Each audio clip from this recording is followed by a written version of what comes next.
Hello guys, in this video I'm going to show you how to make a very easy banana oatmeal cookies, and you need very few ingredients: oats, chocolate chip cookies, vanilla, maple syrup, and cranberries. So I'm going to start off with my ripe bananas. I'm going to mash them until I see no large chunks of bananas in there. Then I'll go in with my honey or maple syrup and a splash of vanilla extract.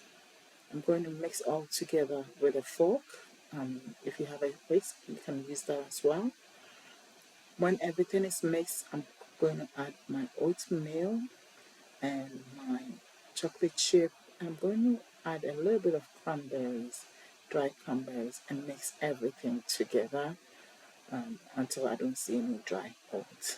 I'm going to transfer this onto my baking sheet, which has a silicone mat on it. You can line it with baking parchment paper.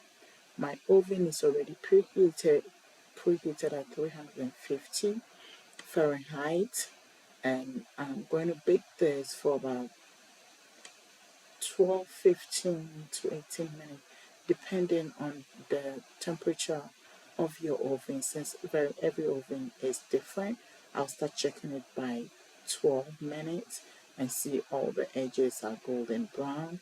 Then you can bring it out. This is really quick, comes out very quickly.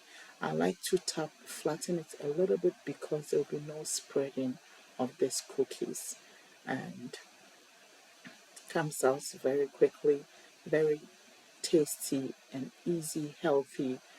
It can be used for breakfast, a snack, on the go. And there we have it.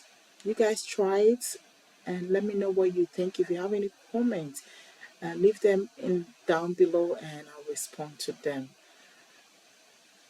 as soon as possible. Thanks for watching. I will see you in the next video.